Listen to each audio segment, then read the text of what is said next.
Kogilu layout ನಿರಾಶ್ರಿತರಿಗೆ ಸರ್ಕಾರ ಮನೆ ನೀಡೋಕೆ ಮುಂದಾಗಿರೋದು ವಿಪಕ್ಷಗಳಿಗೆ ಇದು ಅತಿದೊಡ್ಡ ಅಸ್ತ್ರವಾಗಿದೆ. ಬಿಜೆಪಿ ಸರ್ಕಾರದ ವಿರುದ್ಧ ಅಕ್ರಮ ವಲಸಿಗರ ಓಲೈಕೆ ಅಸ್ತ್ರ ಹೂಡಿದ್ರೆ ಜೆಡಿಎಸ್ ಭಾಷೆಯ ಅಸ್ತ್ರ ಬಳಸಿದೆ. ಈ ಕೈ ಕಮಲ ದಳದ ಕದನದ ನಡುವೆ ಪಾಕಿಸ್ತಾನ ಕೂಡ ಕೋಗಿಲು ಲೇಔಟ್ ಮನೆಗಳ ನೆಲಸಮ ವಿಚಾರದಲ್ಲಿ ಮೂಗು ತೂರಿಸಿದೆ.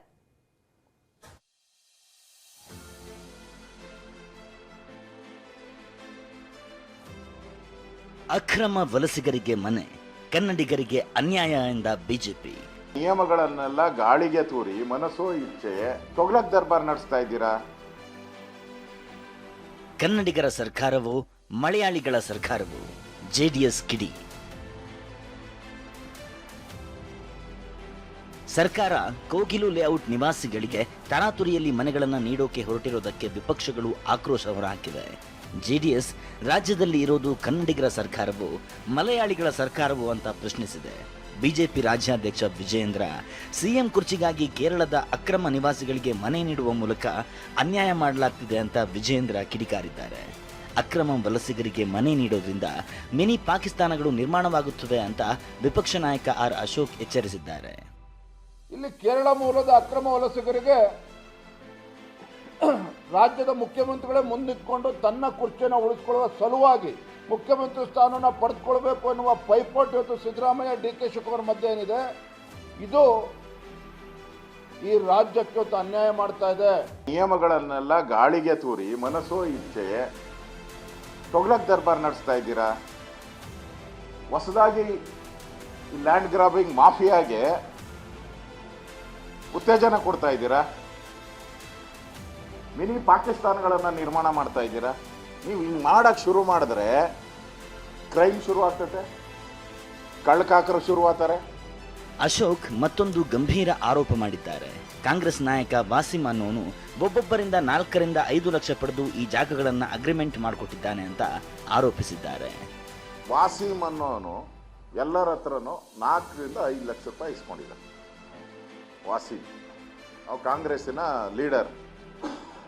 ಇನ್ನೊಬ್ಬನ ಹೆಸರೈತೆ, ಅದು ಕೊಡ್ತೀನಿ, ವಾಸಿಂ ಅಂತ, ಕಾಂಗ್ರೆಸ್ ಲೀಡರ್. ಅವನೆಲ್ಲರ ಹತ್ರ 4 ರಿಂದ 5 ಲಕ್ಷ ರೂಪಾಯಿ ಇಸ್ಕೊಂಡಿದ್ದಾನೆ. ಅದಕ್ಕೆ ಎಲ್ಲರಿಗೂ ಅಗ್ರಿಮೆಂಟ್ ಮಾಡಿಕೊಟ್ಟಿದ್ದಾನೆ, GPA ಮಾಡಿಕೊಟ್ಟಿದ್ದಾನೆ. ಆ ದಾಖಲೆನೂ ಅಧಿಕಾರಿಗಳ ಹತ್ರ ಇದೆ. ಒಂದು ಧರ್ಮದ ಓಲೈಕೆಗಾಗಿ ಮನೆ ಎಂದ ಬಿಜೆಪಿ. ಡಿಕೆ ತಿರುಗೇಟು. ಕಾಂಗ್ರೆಸ್ ಸರ್ಕಾರದ ವಿರುದ್ಧ ಬಿಜೆಪಿ ಓಲೈಕೆ ಅಸ್ತ್ರ ಹೂಡಿದೆ. ಕೇಂದ್ರ ಸಚಿವ ಪ್ರಹ್ಲಾದ್ ಜೋಶಿ ರಾಜ್ಯ ಸರ್ಕಾರ ಒಂದು ಧರ್ಮದ ಓಲೈಕೆಗಾಗಿ ಅತಿ ವೇಗವಾಗಿ ಪರಿಹಾರ ನೀಡುತ್ತಿರುವುದು ಬೇಸರದ ಸಂಗತಿ ಎಂದಿದ್ದಾರೆ. ಕರ್ನಾಟಕದ ಕಾಂಗ್ರೆಸ್ ಸರ್ಕಾರವು ಒಂದು ಧರ್ಮದ ಓಲೈಕೆ ಹಾಗೂ ತುಷ್ಟೀಕರಣಕ್ಕಾಗಿ ಅತಿ ವೇಗವಾಗಿ ಹಾಗೂ ತುರ್ತಾಗಿ ಔಪಚಾರಿಕ ಪರಿಹಾರ ನೀಡಲು ಮುಂದಾಗಿರುವುದು ಅತಿ ಬೇಸರದ ಸಂಗತಿ. ಬರ ಮತ್ತು ಪ್ರವಾಹದಂತಹ ವಿಪತ್ತುಗಳ ಪರಿಹಾರವನ್ನು ಪಡೆಯಲು ರಾಜ್ಯಾದ್ಯಂತ ಜನರು ವರ್ಷಗಳಿಂದ ಕಾಯುತ್ತಿದ್ದರು. ಈ ಸಂದರ್ಭದಲ್ಲಿ ಕೇವಲ 2 ದಿನಗಳಲ್ಲಿ ಒಂದು ಸಮುದಾಯಕ್ಕೆ ಪರಿಹಾರ ಒದಗಿಸಲಾಗಿದೆ. ಗೃಹಲಕ್ಷ್ಮಿ ಫಲಾನುಭವಿಗಳು ಕಾಯಬಹುದೇ ವಿನಃ ಅಕ್ರಮವಾಗಿ ಅತಿಕ್ರಮಿಸಿದವರು ಕಾಯುವಂತಿಲ್ಲ. ಕೇಂದ್ರ ಸಚಿವೆ ಶೋಭಾ ಕರಂದ್ಲಾಜೆ ಸಿಎಂ ಡಿಸಿಎಂ ಕಾಂಪಿಟೇಷನ್ಗೆ ಬಿದ್ದು ಹೈಕಮಾಂಡ್ ಓಲೈಕೆ ಮಾಡ್ತಿದ್ದಾರೆ ಅಂತ ಆಕ್ರೋಶ ಹೊರಹಾಕಿದ್ದಾರೆ. ಆದರೆ ಡಿಸಿಎಂ ಡಿಕೆ ಓಲೈಕೆಯ ಪ್ರಶ್ನೆಯೇ ಇಲ್ಲ ಅಂದಿದ್ದಾರೆ. ಡೆಲ್ಲಿಯ ಒತ್ತಡಕ್ಕೆ ಮಣಿದು, ಪಕ್ಕದ ರಾಜ್ಯದ ಒತ್ತಡಕ್ಕೆ ಮಣಿದು ಇವತ್ತು ಮುಖ್ಯಮಂತ್ರಿಗಳು ಉಪಮುಖ್ಯಮಂತ್ರಿಗಳು ಒಟ್ಟಿಗೆ ಮೀಟಿಂಗ್ ಮಾಡ್ತಾರೆ. ಕುರ್ಚಿಯನ್ನು ಪಡೆಯುವುದಕ್ಕಾಗಿ ಒಬ್ಬರು ಕಾಂಪಿಟೇಷನ್ ಮೇಲೆ ಡೆಲ್ಲಿಯ ಹೈಕಮಾಂಡ್ ಅನ್ನ ಪ್ಲೀಸ್ ಮಾಡೋದಕ್ಕಾಗಿ ಒಟ್ಟಿಗೆ ಮೀಟಿಂಗ್ ಮಾಡಿದ್ರು. ಏನ್ ನಿರ್ಧಾರ ತಗೊಂಡ್ರು? ಯಾರಿಗೂ ಓಲೈಕೆ ರಾಜಕಾರಣ ಮಾಡೋಂಥ ಪ್ರಶ್ನೆ ಬರುವುದಿಲ್ಲ. ಯಾರು ಇಲ್ಲೀಗಲ್ ಎನ್ಕ್ರೋಚ್ಮೆಂಟ್ ಮಾಡಬಾರ್ದು. ಇಲ್ಲೀಗಲ್ ಎನ್ಕ್ರೋಚ್ಮೆಂಟ್ ಮಾಡಿದವ್ರಿಗೆ ನಾವೇನು ಗಿಫ್ಟ್ ಕೊಡಕ್ಕೆ ನಾವು ರೆಡಿ ಇಲ್ಲ. ಮಾಜಿ ಸಚಿವ ಶ್ರೀರಾಮುಲು ಅಕ್ರಮ ವಲಸಿಗರು ಬಾಂಗ್ಲಾದಿಂದ ಬಂದಿರೋ ಬಗ್ಗೆ ತನಿಖೆ ಆಗಬೇಕು ಅಂದಿದ್ದಾರೆ. ಇತ್ತ ಸಚಿವ ಜಮೀರ್ ಅಹ್ಮದ್ ಬಾಂಗ್ಲಾದೇಶದವರು ಇಲ್ಲ ಅಂದಿದ್ದಾರೆ. ನಿಜವಾದಂಥ ಇವರು ಮೂಲ ನಿವಾಸಿಗಳು ಯಾರು ಅಂದರೆ ಇಲ್ಲಿ ಮೂಲ ನಿವಾಸಿಗಳ, ಇಲ್ಲಿದ್ರೆ ಬೇರೆ ಕಡೆಯಿಂದ ಬಂದಂಥವರ, ಇಲ್ಲ ಬೇರೆ ಬೇರೆ ಬಾಂಗ್ಲಾ ಮತ್ತು ಬೇರೆ ಬೇರೆ ರಾಜ್ಯಗಳಿಂದ ಬಂದು ಇಲ್ಲಿ ನಿರಾಶ್ರಿತರಾಗಿ ಉಳಿದಂಥವ್ರ ಅನ್ನೋಂಥದ್ದು ತನಿಖೆಯನ್ನು ನಡೆಸಬೇಕಾಗಿದೆ. ಏನು ಮನೆಗಳು ಕೊಡ್ತಾ ಇದ್ದೀವಿ, ಅಥೆಂಟಿಕ್ ಡಾಕ್ಯುಮೆಂಟ್ಸ್ ಇದ್ದರೆ ಮಾತ್ರ ಕೊಡೋಕ್ಕೆ ಸಾಧ್ಯ. ಎಲ್ಲೋ ಬಾಂಗ್ಲಾದೇಶದಿಂದ ಬರೋರಿಗೆಲ್ಲ ಕೊಡೋಕ್ಕೆ ಸಾಧ್ಯನಾ? ಇಲ್ಲ, ಅಂಥವ್ರು ಕೊಡೋಕ್ಕಾಗಲ್ಲ. ಅಂಥವ್ರು ಹೆಂಗೆ ಕೊಡೋಕ್ಕಾಗ್ತದೆ ನಾವು? ಇಲ್ಲ, ಅಂಥವ್ರು ನನಗೆ ಬಂದಿರೋ ಮಾಹಿತಿ ಪ್ರಕಾರ ಅಂಥವ್ರು ಬಾಂಗ್ಲಾದೇಶ್ ಒಬ್ಬರು ಇಲ್ಲ. ಕೋಗಿಲು ಲೇಔಟ್ ಅಕ್ರಮ ಮನೆ ತೆರವು ವಿಚಾರ ಅಂತಾರಾಷ್ಟ್ರೀಯ ಮಟ್ಟದಲ್ಲಿ ಸುದ್ದಿಯಾಗಿದೆ. ಸಿಕ್ಕಿದ್ದೇ ಚಾನ್ಸ್ ಅಂತ ಪಾಕಿಸ್ತಾನ ಈ ವಿಚಾರದಲ್ಲಿ ಮೂಗು ತೂರಿಸಿದೆ. ಭಾರತದಲ್ಲಿ ಅಲ್ಪಸಂಖ್ಯಾತರಿಗೆ ಕಿರುಕುಳ ನೀಡಲಾಗ್ತಿದೆ ಅಂತ ಪಾಕ್ ಬೊಬ್ಬೆ ಹಾಕಿದೆ. ಆದರೆ ಭಾರತ ವಿದೇಶಾಂಗ ಸಚಿವಾಲಯದ ವಕ್ತಾರ ರಣದೀಪ್ ಜೈಸ್ವಾಲ್ ಪಾಕಿಸ್ತಾನವೇ ಅಲ್ಪಸಂಖ್ಯಾತರನ್ನ ಬಲಿ ಮಾಡ್ತಿದೆ ಅಂತ ಚಾಟಿ ಬೀಸಿದ್ದಾರೆ.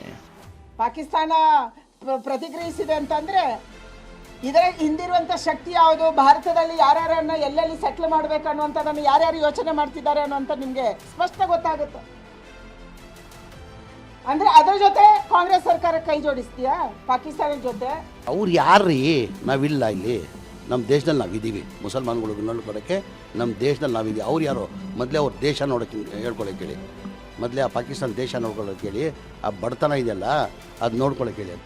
ಬಿಜೆಪಿ ಜೆಡಿಎಸ್ ಕೋಗಿಲು ಲೇಔಟ್ ನಿರಾಶ್ರಿತರಿಗೆ ಮನೆ ನೀಡ್ತಿರೋದನ್ನೇ ಅಸ್ತ್ರ ಮಾಡಿಕೊಂಡು ಸರ್ಕಾರದ ವಿರುದ್ಧ ಮುಗಿಬಿದ್ದಿದೆ. ಕಾಂಗ್ರೆಸ್ ಸರ್ಕಾರ ನಾಡದ್ರೋಹಿ, ಕೇರಳ ಪ್ರೇಮಿ ಅಂತ ಕಿಡಿಕಾರಿದೆ. ಆದರೆ ಕಾಂಗ್ರೆಸ್ ತನ್ನ ನಡೆಯನ್ನ ಸಮರ್ಥಿಸಿಕೊಳ್ತಿದೆ. Bureau report, TV9.